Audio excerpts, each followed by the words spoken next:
Okay, so you've sent in like a ton of stuff this time. Yeah. It looks like you've got notes and articles and wow. Yeah.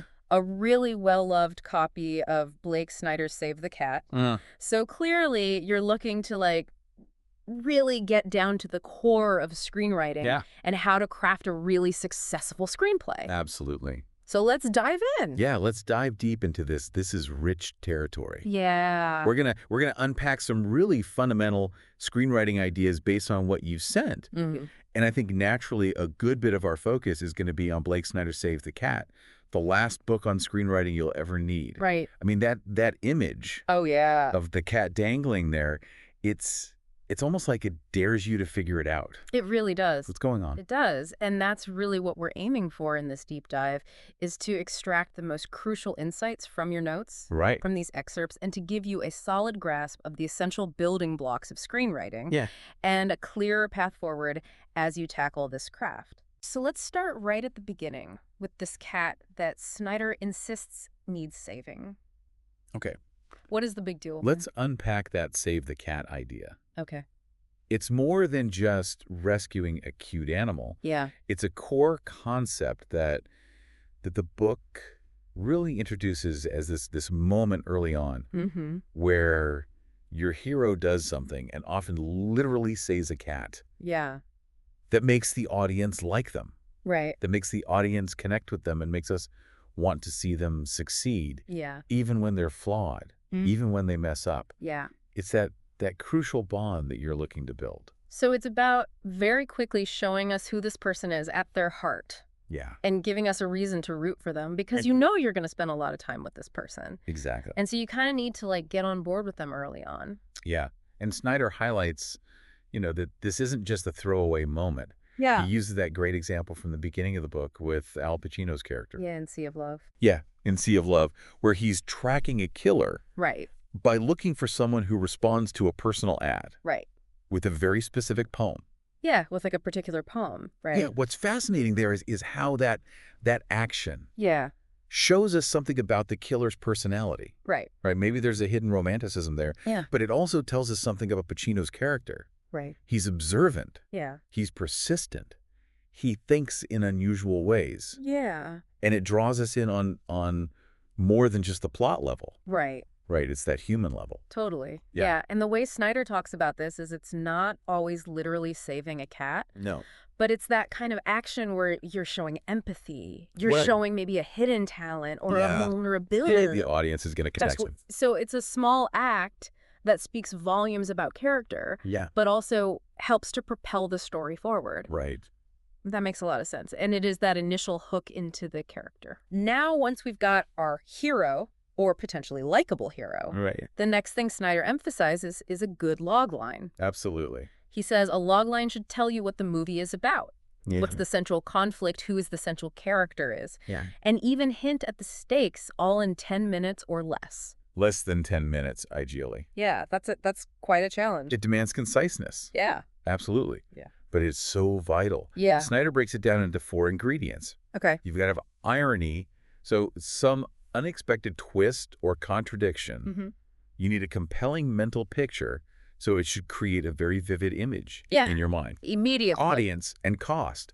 So who is this for? And does it have commercial potential? Right. And a killer title. Right. Something memorable that grabs your attention. So it's not just summarizing the plot points. It's really about packaging the core idea in a way that's irresistible. Yeah.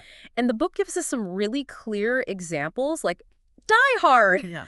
A cop comes to LA to visit his estranged wife, and her office building is taken over by terrorists. Yeah, you've got the irony, the vivid image. Yeah. You immediately understand the audience, the stakes. Oh, totally. Another great one, Pretty Woman. Yeah. A businessman falls in love with a hooker he hires to be his date for the weekend. Right. There's that inherent irony of that fish out of water. Yeah, exactly. And that compelling scenario, it just jumps out at you. Absolutely. And then Snyder also talks about this idea from Colby Carr, who said that a good logline has to be emotionally intriguing, like an itch you have to scratch. Yeah, you need that deeper hook. Yeah. That makes us lean in. Makes us want to know more. Exactly. So it's that emotional pull, yeah, which is key. It's the initial promise to the audience. Yeah, and then he moves on to this idea of high concept. Yeah. And we hear this term thrown around a lot. Yes. But how does Save the Cat really define a high concept movie? Well, Snyder presents it as an idea that's remarkably easy to explain. Mm-hmm. Instantly graspable. Yeah. Inherently interesting. Right out of the gate. It's that what-if premise. Right. That immediately sparks your imagination. And he revisits those 4 elements that we just discussed for log lines. The irony, the compelling mental picture, the target audience and cost. Yeah. And a killer title. Yeah. And he stresses that these are the defining characteristics of high concept. So it's like the core premise of a theme park ride. Yes. That is immediately understandable and promises a very specific experience. So it's like a true what is it movie. Often, yes. Will often have this high concept. It's the kind of premise you can pitch in a few seconds and have somebody immediately understand it and want to know more. Absolutely. It's that immediate hook that grabs your attention and promises a unique and engaging experience. It's the kind of idea that can generate buzz before a script is even written. Yeah. Okay, so we've got our hero, potentially likable hero. We've got our strong logline that captures the essence and maybe even a high concept premise. Okay. What's the next crucial step? Well, if we connect this to the bigger picture, you know, Snyder makes a really strong case that even the most seemingly original stories operate within established genre frameworks. Right. You might feel like your idea is totally groundbreaking. Yeah. And in its execution, it very well might be. Yeah. But at its core, it's likely going to resonate with a recognizable category. That makes sense. Genres act as a kind of shorthand with the audience. Yes. They bring with them certain expectations, familiar territory. Right. Why is it so important to understand your genre? Well, knowing your genre allows you to tap into those inherent conventions and audience expectations. It gives you kind of narrative map. Yeah. Familiar landmarks that the audience will recognize. Right. But the real magic, Yeah. and the book really emphasizes this, comes in then subverting those expectations. Okay. In smart and interesting ways. I see. And this leads us directly to that industry mantra that you hear all the time. Oh, yes. Same thing. Give me the same thing. Only different. Only different. That quote from the studio executive. Yeah, that perfectly encapsulates that Hollywood tightrope walk. Yeah, exactly. It's about drawing upon those familiar genre tropes. The things that audiences already understand. Right. Often enjoy. Yeah. But injecting a unique twist. Right. A fresh angle to avoid simply retreading old ground. Yeah. You're giving them something they recognize. Yeah. But with a surprise element. Yeah. That makes it feel new. Totally. So it's a delicate balancing act between the familiar and the innovative. Yes. Now, the book outlines 10 specific genre categories. Yeah. Can you give us a quick overview of a few of those? Absolutely. Snyder identifies these 10 as kind of like fundamental story blueprints. Okay. Okay, so we have Monster in the House. Okay. Think classic contained threat narratives. Right. Jaws, Alien. Right. Then there's Golden Fleece. Which encompasses your quest stories. Yeah. The Wizard of Oz, Raiders of the Lost Ark. Right. Out of the Bottle. Yeah. Deals with wishes or curses unleashed. Right. So you have like Liar Liar. Yeah. Or Freaky Friday. Yeah, okay. I'm starting to see the underlying structure here. Yeah. Familiar frameworks with a core defining element. Yeah. What are some of the other key categories? So we have Dude with a Problem. Okay. Which centers on an ordinary person thrust into extraordinary circumstances. Okay. Like Die Hard. Right. Then you have Rites of Passage, which are coming-of-age stories. Okay. Focusing on significant personal transformation. Now, interestingly, buddy love extends beyond romantic comedies. Okay. It's about the dynamic when the central love is between friends. Okay. So Butch Cassidy and the Sundance Kid. Right. Lethal Weapon even. That's an interesting broadening of that genre. Right. I always tended to think of buddy love in a more romantic context. Yeah, the book offers a wider lens there. Oh. Then we have Why Doonit, the mystery. Right. Where solving the puzzle is the driving force. Right. Full triumphant stories focus on an underdog who achieves the seemingly impossible. Right, against all odds. Institutionalized narratives explore the dynamics and pressures within a confined group or system. Right. Like One Flew Over the Cuckoo's Nest. Yeah. And finally, Superhero, which Snyder defines as a human with commitment beyond human capacity, Right. facing ordinary world challenges. That's a really helpful way to kind of categorize Right. the fundamental types of stories we see again and again. So Yeah. once we have a grasp of our genre, the focus naturally shifts to the central figure, Yeah, right? exactly. It's about a guy or a gal. It's about a guy or gal. Who? Okay. Right. Yes, and Snyder really stresses that at the core of every compelling screenplay Yeah. is a compelling protagonist. Right. Audiences need someone to connect with, someone whose journey they can invest in. Yeah. They need to root for someone. Even if that character isn't perfect. Even if they're not perfect, Yeah. it's about creating that central emotional anchor Right. for the entire story. And what's this concept of the hero's primal urge? Well, this gets down to those most basic, often unconscious desires Okay. that drive human behavior. Exactly. Survival, hunger, reproduction, Yeah. protecting loved ones, fear of mortality. Yeah. And Snyder argues that the most resonant characters, Yeah. the lead roles that really stick with us, Right. have these fundamental wants and desires Okay. at their core. So even in a highly fantastical or sci-fi setting, Yes. the hero's drive should still tap into something Yeah. deeply primal within us as an audience to Right. connect with that. Yeah. Now, to refine how we think about our heroes a bit more, the book explores this idea of casting for the role of your hero Yes. and brings in this framework of Jungian archetypes. Yes. Jungian archetypes in screenwriting. It's an interesting connection. Tell Yeah. me more about this. Well, the idea here is that certain universal patterns of behavior and personality resonate deeply with audiences Yeah. across cultures and time. Okay.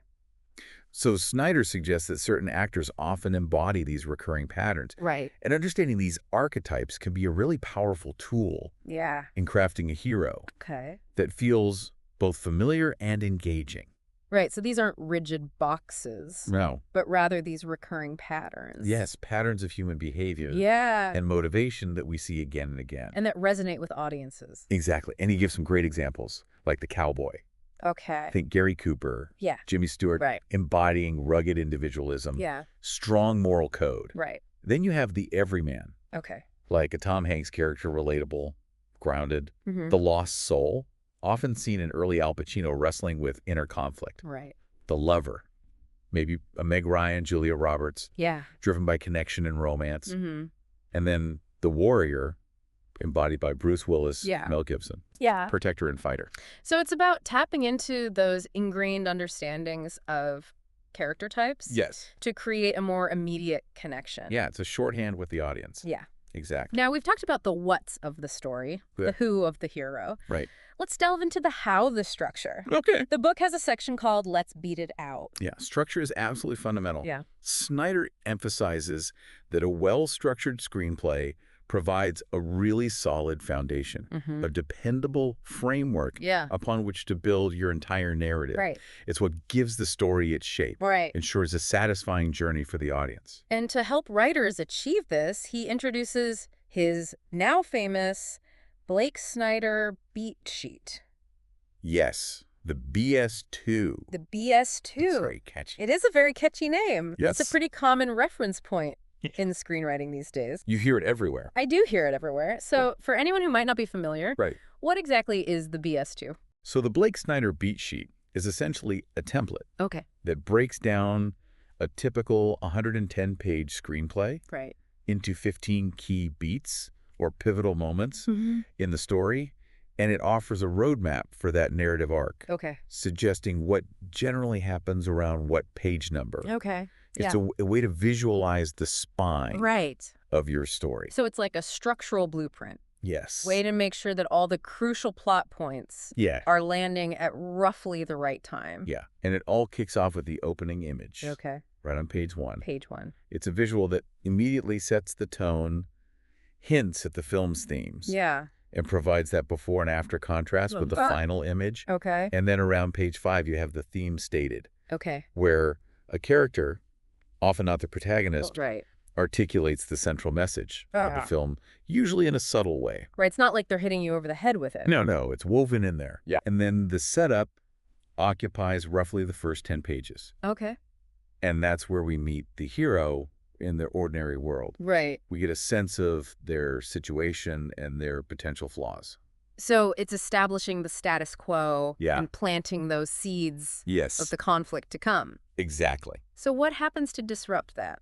Well, around page 12 comes the catalyst, Okay. which is the inciting incident that throws the hero's world off balance Okay. and sets the main story in motion. All right, so that's a pretty big turning point. It is. Early on. Yeah. Okay, what happens next? So that's followed by the debate section, Okay. which runs from page 12 to 25. Okay. And that's where the hero is grappling with whether or not to engage with that catalyst, Yeah. whether to take action. Do they want to get involved? Exactly. And by page 25, Yeah. we have the break into two.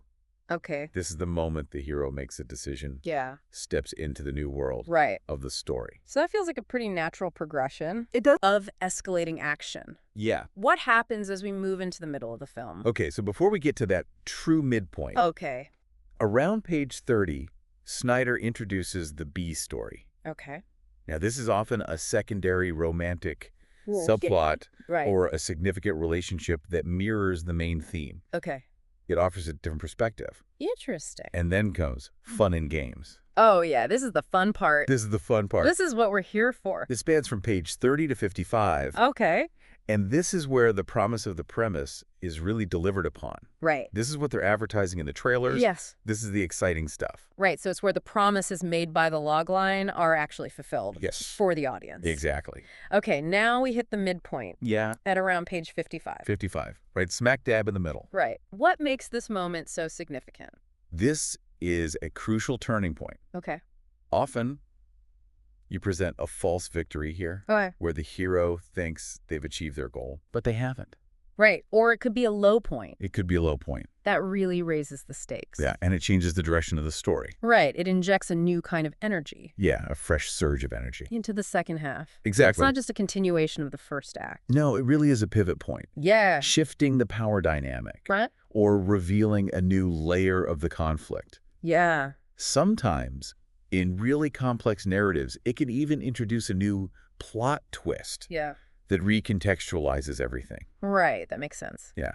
Okay, so what follows that pivotal midpoint? So from pages 55 to 75, we have bad guys close in. Okay. So the antagonist, Right. the opposing forces, they intensify their efforts against the hero. Mm-hmm. The pressure increases, the stakes are raised. So it's really upping the ante. Yeah, exactly. And this leads to all is lost Okay. around page 75. Okay. This is the hero's absolute lowest point, Rock bottom.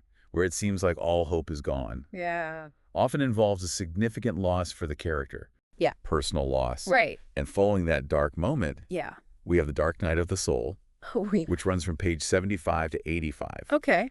And this is a period of reflection, Mm-hmm. despair, where the hero grapples with their situation Right. and often has a crucial insight or comes up with a new plan. Right. So they've hit rock bottom, Yeah. but now they're starting to maybe see a way out. Yeah, that glimmer of hope. Okay. And then around page 85, Yeah. we have the break into 3, Okay. where the hero acts on that new idea or insight Right. and embarks on the final push Right. toward the climax. Towards the resolution. Yeah, and this leads to the finale, Okay. which spans from page 85 to 110. Right. And this is the climactic confrontation, Right. the resolution of the central conflict. And finally, the final image. Okay. And this should ideally be a visual bookend to that opening image, Okay. demonstrating the hero's transformation. So showing us how far they've come. This- Exactly. That's a comprehensive framework, It is. really. Yeah.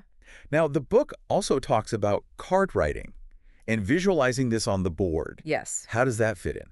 So Snyder's a huge advocate for using index cards Okay. to represent each of these beats and other key scenes Yeah. and plot points you might have. Okay. And these cards are then arranged on a board, typically in 4 rows. Yeah. Act 1, Mm-hmm. first half of Act 2, second half of Act 2, Okay. and Act 3. Okay.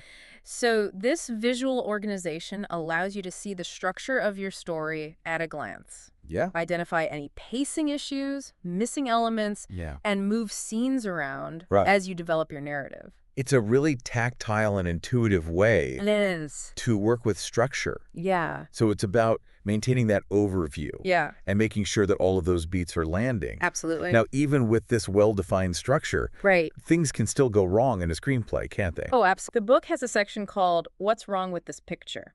Structure provides a strong foundation, but it's not a guarantee of a great screenplay. Yeah. Snyder points out several common pitfalls that even structurally sound scripts can stumble into. Okay, so what are some of those?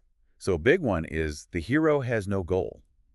Okay. This highlights the importance of a clear, compelling objective that's driving the protagonist's actions. Yeah, they have to be actively pursuing something. Yeah, and without that, the story can feel aimless. The audience won't know. And the audience won't know what to root for. What they're going for. Exactly. That seems like a pretty fundamental flaw. It is. To avoid. It is. What are some other common mistakes? Another frequent misstep is talking the plot.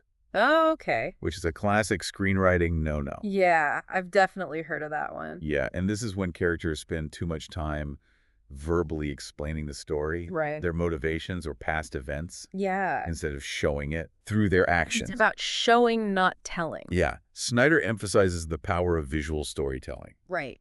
And then there's making the bad guy badder. Oh. Where the antagonist is portrayed as purely evil. No depth, no complexity. Yeah, just one-dimensional. Yeah, exactly. Yeah. And the book argues that you need to create a worthy antagonist that challenges the hero, pushes them to their limits. So it's about nuance.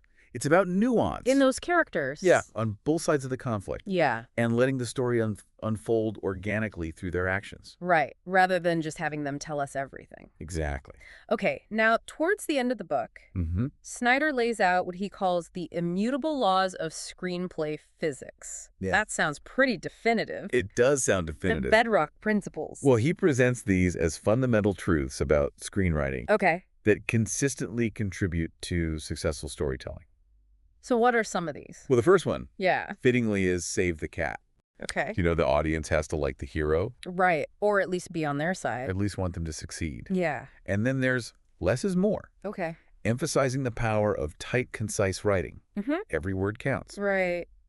Then we have right to the thesis. Okay. So every scene contributes to and advances the central argument or theme. Right. Every scene has to be doing work. It has to be doing work. Okay. We also have emotional color wheel. Okay. This reminds writers to vary the emotions within scenes and throughout the screenplay. Yeah, to make it a richer experience for the audience. Exactly, to create a more dynamic experience. Right. Okay, those all sound like solid principles. They are. What are some of the other immutable laws? So we have a limp and an eye patch. Okay. This is just a memorable way of saying, give your characters unique defining traits that make them stand out and feel real. Yeah. Then we have take a step back. Okay. When you're stuck or losing perspective, step away from the writing for a bit. Yeah. Gain a fresh outlook. Good advice. Primal reinforces that idea that stories that tap into basic human desires tend to resonate deeply with audiences. On a subconscious level almost. Yes. Okay. Then the Covenant of the Ark stresses the importance of character transformation. Right. You know, the protagonist must undergo a significant change. Yeah. Or learning throughout the story. Right. They can't end up where they start. Yeah, they have to have that arc. Okay. And finally, keep the press out. Okay. So this advises against revealing too much too soon. You know, maintaining suspense, mystery, intrigue. Yeah. To keep that audience hooked. These all feel like really valuable, actionable insights. Yeah. Almost like a checklist of essential elements. Yeah. It's a good way to think about it. For crafting a really compelling screenplay. Exactly. So, as we bring this deep dive to a close, what would you say are the absolute key takeaways from exploring Blake Snyder's Save the Cat? Well, to summarize, I think,